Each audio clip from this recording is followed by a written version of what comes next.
नमस्कार, मैं सुनील नाग। साथियों, आज बात करेंगे जनता में पनपते आक्रोश और पुलिस रिफॉर्म को लेकर। आपसे रिक्वेस्ट करूंगा कि ये इस वीडियो को आप आखिर तक देखिएगा ताकि आपको पता चले कि पुलिस अधिनियम क्या है और उसमें रिफॉर्म की क्या गुंजाइश है और कौन ऐसे लोग हैं जो इस गुंजाइश को रोके हुए हैं। बात करते हैं एक छोटे से इतिहास की। समय है 1857 का।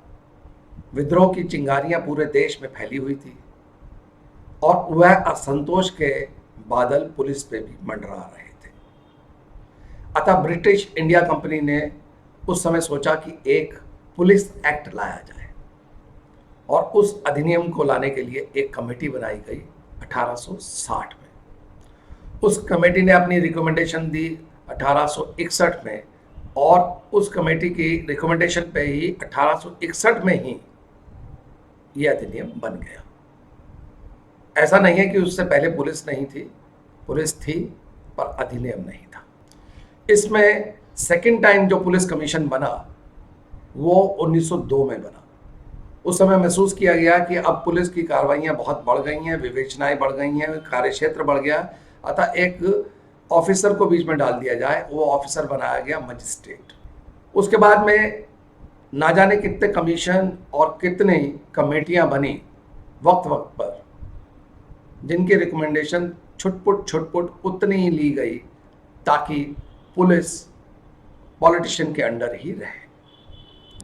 2006 में सुप्रीम कोर्ट के तत्कालीन सीजेआई ने जब प्रकाश सिंह वर्सेस सरकार के मामले में अपने 7 बिंदुओं वाला आदेश दिया तो लगा कि शायद अब बर्फ पिघलेगी, पर ऐसा नहीं हुआ। सरकारों ने अपने ढंग से उस आदेश को लागू तो किया पर इतना डाइल्यूट कर दिया कि उसका कोई मतलब नहीं था। इस बात को लेकर हमने श्री BL वोरा, जो 67 बैच के IPS ऑफिसर हैं और 2004 में रिटायर हुए, और उन्होंने इस केस को बहुत क्लोजली देखा है। उन्होंने 13 किताबें भी लिखी हैं। वो डायरेक्टर जनरल और होम सेक्रेटरी रहे मणिपुर के, साथ में त्रिपुरा के DG भी रहे, DG SSB और DG सिविल डिफेंस भी रहे। इनको याद किया गया जब जब आतंकवाद बढ़ा, चाहे वो त्रिपुरा में हो, JNK में हो, पंजाब में हो या फिर कहीं दंगे हों। इन्होंने लगभग हर पैरामिलिट्री के अंदर अपनी सर्विसेज दी हैं। उन्हीं से चलिए पूछते हैं कि यह मॉडर्नाइजेशन क्यों नहीं हो पा रहा और यह अधिनियम के ऊपर जो रिफॉर्म की बात सुप्रीम कोर्ट ने कही थी वह पूर्णतः लागू क्यों नहीं हो रही है। वोरा जी, जब बक्सर जैसी घटनाएं, हाथरस जैसी, पालघाट जैसी या बॉम्बे के सुशांत राजपूत जैसी घटनाएं होती हैं और कुछ ऐसी घटनाएं कि पुलिस गिरफ्तार कर लेती है अपराधी को या किसी शरीफ आदमी को और इनकाउंटर हो जाता है, ऐसे में लोगों में आक्रोश आ जाता है, वो सड़क पे आ जाते हैं। जब वो सड़क पे आते हैं तो उस समय एक फिर से चर्चा शुरू होती है जो पिछले 1861 के बाद आज तक होती आई है कि उसमें रिफॉर्म होना चाहिए। तो आप इसके बारे में क्या कहना चाहते हैं? आपका कहना सही है कि पुलिस में सुधार होना चाहिए और पुलिस को देश की सेवा करनी चाहिए। दुर्भाग्यपूर्ण ये हो नहीं पा रहा है, उसके कई कारण हैं। अंग्रेजों के जमाने की जो पुलिस थी, जो 1861 का जो एक्ट था, वो आज तक लागू है। अंग्रेज चले गए, नए रूलर आ गए। अब आज के रूलर्स की ये पर्सनल पुलिस है। इसीलिए आप देखते हैं कि अलग अलग राज्यों में अलग अलग पॉलिटिकल पार्टीज पावर में हैं, लेकिन बदनाम वो चीफ मिनिस्टर को करते हैं, उस पार्टी को करते हैं जो इन पावर है। कारण ये है सुनील जी कि कोई भी पॉलिटिकल पार्टी ने आजादी से लेके अब तक पुलिस का सुधार चाहा ही नहीं, पुलिस के रिफॉर्म चाहिए ही नहीं, और ये बड़ी गलती है। लेकिन हम इसका भुगत रहे हैं, खमियाजा भुगत रहे हैं। तो ये जो घटनाएं हो रही हैं जिसमें पुलिस ब्रुटैलिटी होती है, कस्टोडियल डेथ होती है, फॉल्स केसेस रजिस्टर होते हैं, केसेस रजिस्टर नहीं होते हैं, गलत पकड़ा जाता है, टॉर्चर होता है, लोग डरते हैं थाने जाने में। आप भी जानते हैं, मैं भी जानता हूं, लेकिन कोई इसमें नहीं जाना चाहता कि ऐसा क्यों हो रहा है। ये इसीलिए हो रहा है कि आजादी के बाद ये पुलिस जो है, नया कानून बनना चाहिए था 1861 के एक्ट को रिप्लेस करके कि ये देश की सेवा पुलिस करेगी और पुलिस एग्जीक्यूटिव को अकाउंटेबल नहीं होगी बल्कि लॉ को या पार्लियामेंट को अकाउंटेबल होगी। वो तो हुआ नहीं हुआ तो अभी भी पॉलिटिशियंस जो हैं वो पुलिस को कंट्रोल करते हैं और वो अपने हिसाब से पुलिस को चलाते हैं। वेस्टेड इंटरेस्ट हो उनका, जो भी है, पॉलिटिकल हो, पर्सनल हो, उस हिसाब से ये लोग चलते आए हैं अभी तक। और अब जबकि ये भी हो गया है कि ज्यादातर क्रिमिनल्स चले गए हैं, पार्लियामेंट में चले गए हैं, 40% हैं, स्टेट लेजिस्लेचर में भी हैं 40% हैं, तो ये लोग कभी ऐसा कानून पास नहीं करना चाहेंगे जिससे कि पुलिस का कंट्रोल इनके हाथ से छूट जाए। 2006 में आप जानते हैं सुप्रीम कोर्ट ने 7 डायरेक्टिव्स दिए थे पुलिस रिफॉर्म के लिए। मिस्टर प्रकाश सिंह और एनके सिंह रिटायर्ड डीजी के PIL पे, उनका आज तक किसी भी स्टेट ने इन लेटर एंड स्पिरिट इंप्लीमेंटेशन नहीं किया, वो करेंगे भी नहीं। कंटेम्प्ट की बात चल रही है, पहले 10 साल लगे जजमेंट आने में और अब आप देख लें आज 14-15 साल तो हो ही गए और अभी तक कोई इंप्लीमेंटेशन नहीं हुआ। कंटेम्प्ट ऑफ कोर्ट की रिक्वेस्ट चल रही है लेकिन उसमें कुछ हुआ नहीं है। तो ऐसा है कि जब देश चाहता ही नहीं कि सुधार हो तो ये कैसे होगा? ये ऐसे ही हालात रहेंगे। पुलिस की इंटरनल प्रॉब्लम्स भी है। पुलिस में 50% वैकेंसीज है, आप मानिए, हालांकि स्ट्रेंथ ज्यादा होनी चाहिए। हिंदुस्तान में 1 लाख के पीछे 142 पुलिसमैन है, जबकि यूनाइटेड नेशंस के मुताबिक 400 होने चाहिए। चलो जितने हैं उनमें भी 50% वैकेंसीज है, यूपी में भी 33% है। फिर क्वालिटी ऑफ पर्सनल जो भर्ती होते हैं वो करप्शन से हो रहे हैं, जातिवाद के नाम पे होते हैं भर्ती। ट्रांसफर पोस्टिंग उनके हाथ में है, पॉलिटिशियंस के हाथ में है। थाने की बात करें तो ना गाड़ियां हैं ना वायरलेस हैं। आप हैरान होंगे अभी भी 300-400 ऐसे पुलिस स्टेशन है इस देश में जहां टेलीफोन तक नहीं, बिल्डिंग ढंग की नहीं है, वायरलेस नहीं है, गाड़ियां तो खैर छोड़ ही दीजिए, दूर की बात है। तो ये सब बातें होंगी और ट्रेनिंग के नाम पे कुछ भी नहीं होता है यहाँ पे। और आपने एक बंदा भर्ती कर लिया 35 साल के लिए, अब मैंने अपनी जाति का भर्ती कर लिया, वो 35 साल रहेगा, उसके मानसिकता भी उसकी वही रहेगी। और जो चीफ मिनिस्टर आता है वो अपनी मर्जी से बंदे लगा देता है। एक पॉलिटिकल पार्टी आती है वो अपने कास्ट के लोगों को लगाती है, दूसरी आती है अपने कास्ट के लोगों को लगाती है। तो ये सब इतनी जो इसमें गड़बड़ियां हैं पुलिस की प्रशासन में, ये सब इन चीजों के लिए जिम्मेवार हैं। पुलिस को कोसते रहिए, ठीक है, पुलिस की इंटरनल गलती भी है, मैं नहीं कहता कि पुलिस लीडरशिप की गलती नहीं है, उनकी भी गलती है, लेकिन कानून भी तो देखिए और देखिए इसका सुधार कैसे होगा, मॉडर्नाइजेशन कैसे होगा। अच्छा मान लो पुलिस चार्जशीट भी कर देती है तो 20 साल लगते हैं साहब कोर्टों में। आपको पता है 3 करोड़ से ज्यादा केसेस जो है पेंडिंग हैं। कसाब जैसे क्रिमिनल को, पाकिस्तानी को मारने के लिए, हैंग करने के लिए 8 साल लगे।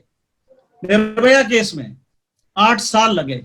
क्रिमिनल्स को पता है कि हम जो भी क्राइम कर लें, रेप कर लें, जो कर लें, अल्टीमेटली हम या तो छूट जाएंगे या ये इतना लंबा चलेगा कि विटनेस जो है वो हॉस्टाइल हो जाएंगे।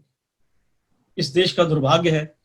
और देखिए अगर इकोनॉमिक डेवलपमेंट भी होनी है, हमको इकोनॉमिक पावर हाउस बनना है, तो जब सेफ्टी सिक्योरिटी नहीं होगी फैक्ट्रियों को, एस्टैब्लिशमेंट्स को, जो बाहर से इन्वेस्टर्स आ रहे हैं, तो कैसे ये डेवलपमेंट होगा इस देश का भी? ये नहीं होने वाला है। तो हम लोग तो गुहार लगाते रहते हैं कि कुछ किया जाए, लेकिन हो नहीं पा रहा अनफॉर्चुनेटली। अभी हाल ही में CAG ने भी कहा था कि आपके यहाँ पर एक्यूट शॉर्टेज है वेपन्स की। व्हीकल्स के लिए भी आपकी पुलिस डेवलपमेंट एंड रिसर्च ने भी कहा कि आपके यहाँ 30% व्हीकल भी शॉर्टेज है। तो ऐसे में जबकि वेपन्स जो मॉडर्न टू मॉडर्न आज क्रिमिनल के हाथ में है और व्हीकल उनके पास एक से एक फंडू है कि उसकी हॉर्स पावर इतनी है कि आप अपनी उस जीप से उसको नहीं पकड़ सकते। तो आप क्या महसूस करते हैं कि ये मॉडर्नाइजेशन की जिसकी हम बात कर रहे हैं, क्या वो एक सपना है? आपने खुद ही कह दिया कि क्रिमिनल तो नया गाड़ी आती है अगले दिन मार्केट में खरीद लेता है लेटेस्ट स्पीड के साथ, लेटेस्ट हथियार भी ले लेता है, और हमें लगते हैं 20 साल वो चीज आने में। जब तक हमें वो मिलता है जो उसके पास आज है, वो और मॉडर्न हो जाता है। क्योंकि सारा तंत्र जो है, पूरा क्रिमिनल जस्टिस सिस्टम जो है, ये कोलैप्स हो चुका है। लोग कहते हैं होने वाला नहीं है, ये हो चुका है कोलैप्स। कि जब देखिए रेप केस में कितने साल लग जाते हैं उसको, बंदे को सजा होने में, तो बड़ा मुश्किल है कि इस देश का कुछ ज्यादा सुधार होने वाला होगा। अब और देशों की भी पुलिस फोर्सेस हैं। आप यकीन मानेंगे कई ऐसे देश हैं साहब जहां पे अगर पुलिस कमिश्नर कह दे कि ये जुलूस जो है इस सड़क से नहीं जाएगा, तो प्राइम मिनिस्टर भी नहीं कुछ कह सकता उसको। इंग्लैंड में है, ऑस्ट्रेलिया में है, ऐसी जगहों में है। और हमारे यहाँ तो एक एमएलए ऑर्डर कर देता है कि मैंने इधर से इधर करो, इधर से इधर करो, ये करो वो करो। और पुलिस वाला सोचता है कि मेरी जान इसकी मुट्ठी में है, मैं क्यों इससे दुश्मनी लूं, जो ये कहता कर लेता हूं, हाथ में ला लेता हूं, ये भी 4 पैसे बना लेगा, मैं भी बना लूंगा। गलत, लेकिन है, दिस इज द ट्रूथ।